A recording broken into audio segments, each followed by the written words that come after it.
Hey, do you like classic Mega Man games? How about fan-made games? Fan-made Mega Man games? Mega Man fan games? Or Mega Fan games? How about all of the above? How about obnoxious people who ask questions that you can't possibly answer in real time? Wait, what was the question again? More like, what is the answer? Rock and roll!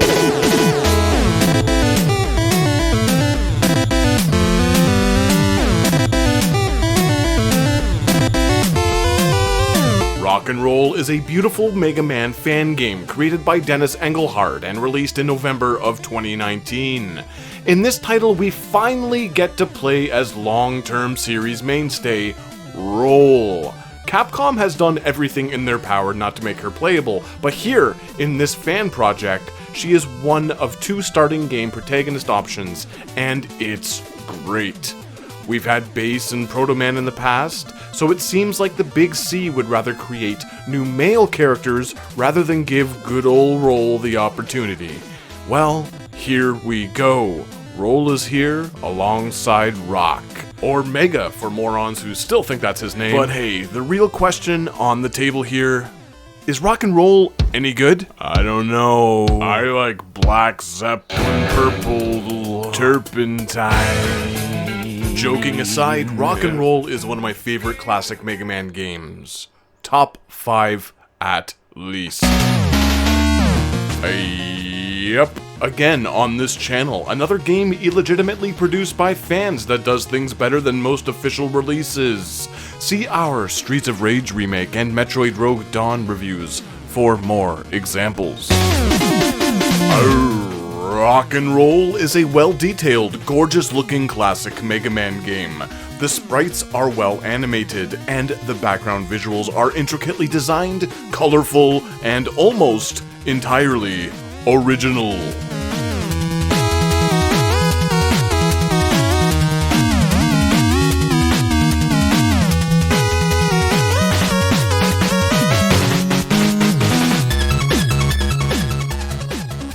Like a lot of titles in the series released after X on the SNES, we are given an intro stage, which starts off on this sorta sea barge looking thing, and a laboratory on a dock. Like that first X title, it serves as a game mechanics tutorial, as well as a visual plot-telling device. This is also where players first take control of Roll through a well-designed series of traps and challenges. She mostly plays the same as her big brother Rock, with only a couple notable differences. Firstly, she has a double jump. Well, kinda. It's more of a 1.5 jump, really, but it still makes her a bit more agile in the air, which is great for course-correcting her leaps. Like her blue brother, she can slide, but she can't charge her shot, which balances the pair out quite well. Roll's just as quick as Rock, and can slide, but she takes more damage when hit, which really puts the player to the test. I've heard some say that Roll is the easy mode of the two, but I couldn't disagree more.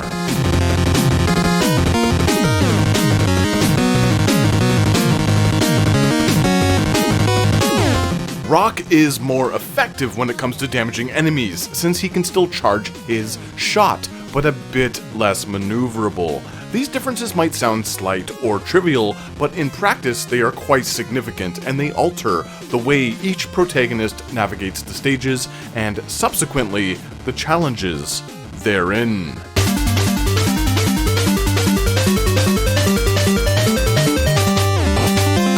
Upon completion of a few Robot Master stages, each character automatically unlocks a familiar series helper. Rush returns with his coil and jet features for Rock, and Beat the Bird for Roll. This time, similarly to the 11th official entry, the animal helpers have a devoted button to deploy them, which makes things a lot less cumbersome. On my Xbox controller, they were both automatically mapped to the Y button, which I found comfortable enough to not have to change. Tapping the button once sends Rush Coil for assistance, and twice for his jet mode. It's a super quick, easy feature that prevents the player from having to bring up the menu screen and tediously navigate through all of the options. Though, of course, the old way is still available for those who dislike change, or if one needs to slow things down and take a breather from all of the action. Once again, the trigger buttons cycle through the accumulated weapon power-ups with little images that indicate not only what's on hand, but what can be scrolled to in either direction. This is very similar to the style in the 10th game. Tapping the analog stick also brings up a weapon wheel, which I didn't take advantage of, but I'm sure it will be very useful for some.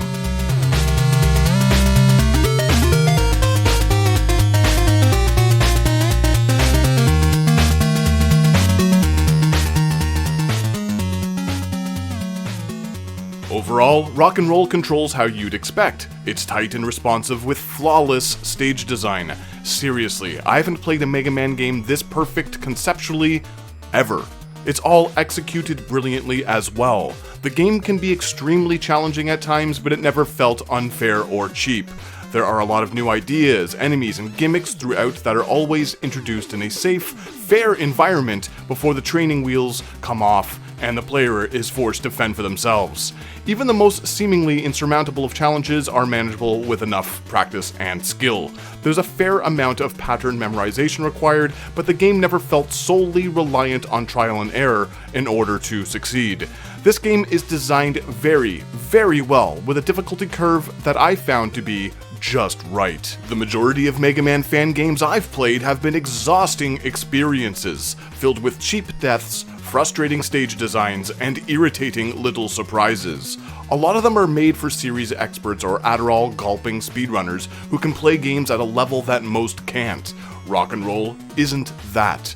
This one is actually fun for us mere mortals. Every time I died, which was often, I knew it was my fault. The game never made me feel angry. A couple of the latter stages took me hours to complete, but I stuck with it, took my time, and persevered. Speaking of late game content, I won't be spoiling any of that here, so for all of those expecting me to go over every little detail in this review, save your comments. I'm recommending this game as a massive fan of the series, and the later stages have some really great surprises and secrets. Personally, I really enjoyed spotting all of the nods to other series titles and callbacks on my own, so I've decided to completely omit anything that could be considered a spoiler here. Let me just say, I scrapped a lot of notes from the first draft of this script. There's a lot of content here that pays homage to everything that is Mega Man. Most is canonical, some isn't. There are hidden passages, unlockables, and tons more to keep you engaged for many repeated playthroughs. I've been a huge fan since the inception of the series in the late 80s, and I know for a fact that I've still missed a lot of what this game has to offer. What's remarkable is that none of the callbacks feel contrived. Most of this has to do with the nature of the story, which allows for older characters to return rather seamlessly. If we're being honest, classic Mega Man has never had the best of plots, nor did any of the titles really need them, but rocknroll actually had me engaged in a way most of the official entries fail to do.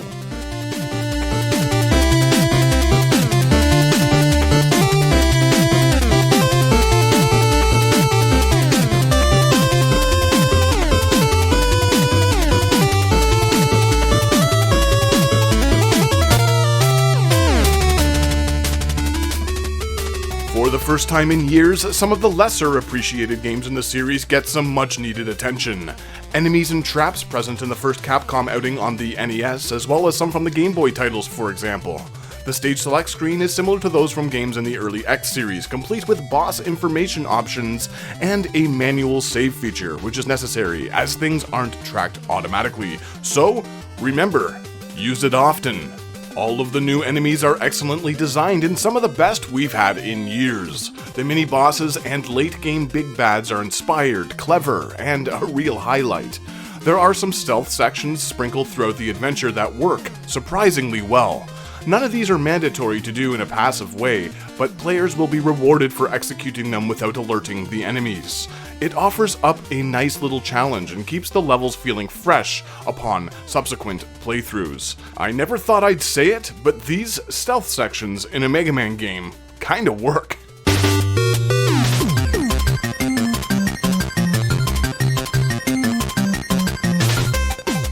Each and every Robot Master is memorable, well-designed, and extremely fun to challenge to a fight.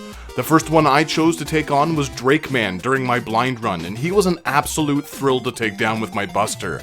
I actually posted this on Twitter, but when I finished him off, I quite literally shouted out and did a little dance like an idiot kid. None of the others failed to disappoint, either. Honestly, I have nothing negative to say about any of them, their fights, or the stages that precede them. I do have some brief little positive points I'd like to share about the 8 stages though. Drakeman stage has a lot of the traps and enemies from Fireman's level in the first Mega Man game on the NES, as well as Dr. Wily's Revenge for the Game Boy. All of the instant death challenges are perfectly fair. They were all doable on my first attempt, which just goes to show how well they were designed. All of the jumps felt natural and manageable with good reaction timing on the part of the player and didn't resort to trial and error like a lot of fan games. I'm looking at you, Mega Man Unlimited, and your ridiculous Rainbow Man stage. The ascending lava section is great, with enemies from Cutman's stage. You have to dodge them instead of killing them, which is the way any pro at the first game would tackle the situation. The little Kamadoma, or flea things from 1, also make a return.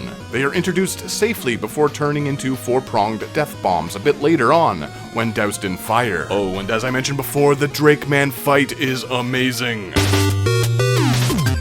Polar Woman, Mario 2 whales. There are Mario 2 whales here. The idea is great, but the physics are a little silly when it comes to the whales altogether.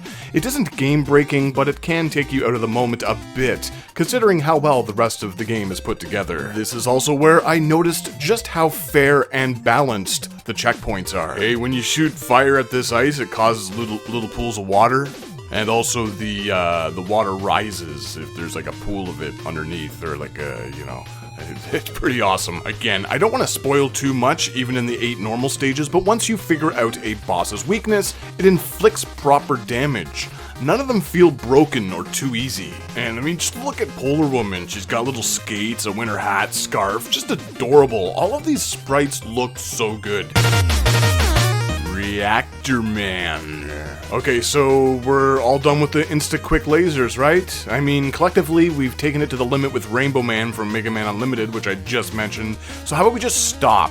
At least this game is fair about it, with good checkpoints, unlike the aforementioned Mega Man Unlimited, but still, fuck off with the insta-kill lasers. This game does so much to not resort to insta-death spikes and pits everywhere, but it feels a bit reductive to have a stage solely based around murder lasers. I'm done with them forever, for good, particularly since rocknroll does such an excellent job at inventing new, cleverer ways to kill the player. Alright, so I'm being a bit biased here, unfairly. In all honesty, as much as I can't stand insta-death lasers, this stage is the best in the series with them. They are tough but fair, and it's very rewarding to suss out how to tackle the puzzles. New traps are always showcased ahead of time. It's all very well designed. Have I said that enough about this game yet? There are also clever uses of electricity with the electric spitting robots shooting the cylindrical things and the lasers that hit the mirror balls. Does that make any sense to anyone? Ghost Woman's stage has a great variety of appropriate themed enemies. Most of them are new, clever additions to the Mega Man series. This is the case across all of these levels, but I found that here, the baddies and traps felt mostly inventive and particularly fitting to the environment. Old traps even see a bit of a reworked design, with everyone's favorite disappearing, reappearing blocks now containing spike variations. Personally, I really like these, and again, it all comes down to design. All of them are placed in a fair way, making them a fun new challenge. Oh, and this Bell Boss might be one of the best things ever in a Mega Man game. Full stop. Beetle Lady? Get it? The rest of them are called Woman or Man. Beetle Lady. This was the first time I became aware of older characters making appearances in the new boss stages themselves. Of course, we have the intro level, but there are also a ton more shown throughout this thing.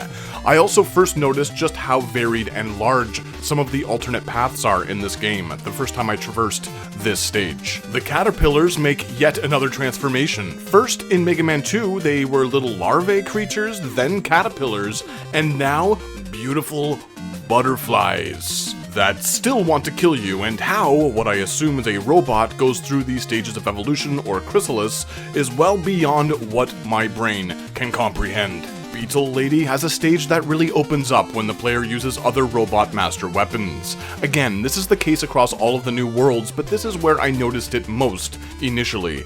I had a lot of fun going through it as both rock and roll, since both characters share progression when it comes to E-tanks and boss upgrades. This time though, there's a limit to how many tanks they can carry, which I think is a great touch. 3 E-tanks and 1 W. It prevents the game from being too easy without simply omitting them willy-nilly, a practice Capcom likes to toy with often. Dune Woman also has an extremely interesting stage with clever hazards and, well, 2 words. Fez Mets. Seriously, look at these little dudes. They have little fezzes. Enough said. So I'm gonna quicken up the pace here since it's a bit redundant to complement the level design in rock'n'roll, but I'll add that here, in Missile Man stage, I noticed quite a few nods to past Mega Man games that would later become much more apparent in the latter portions of this adventure. This is something that a lot of fan games do often, but here it fits the stages brilliantly without being so blatant that it feels forced.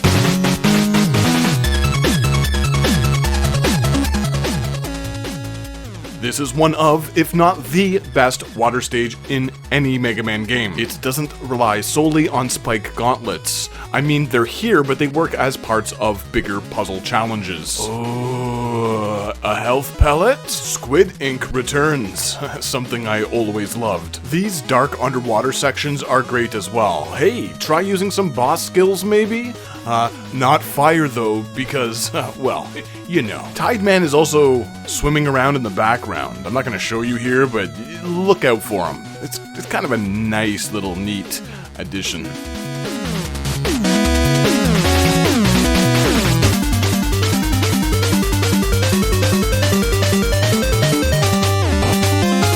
As you can probably tell, the music is excellent and some of the best I've heard in any Mega Man game. Juhani Junkala did the soundtrack here, and I know I just butchered that name, so I'm sorry. Doing a score for a Mega Man game could not have been an easy feat. The series is not only known for its excellent soundtracks, but also uses musical terms for its characters' names, but I mean, you already knew that already. Instead of lazily remixing older themes or reusing riffs and harmonies like most fan games, Juhani has composed an entirely original soundtrack here that is, in the very least, on par with any official entry's score. All of the tracks are varied, interesting, and perfectly represent the stages they belong to. For a more detailed listener's look at this music, be sure to check out our VGM 101 podcast. Our first episode in June 2020 will be completely devoted to Mega Man fan games, and I showcase nearly every track from rock'n'roll, as well as half a dozen others.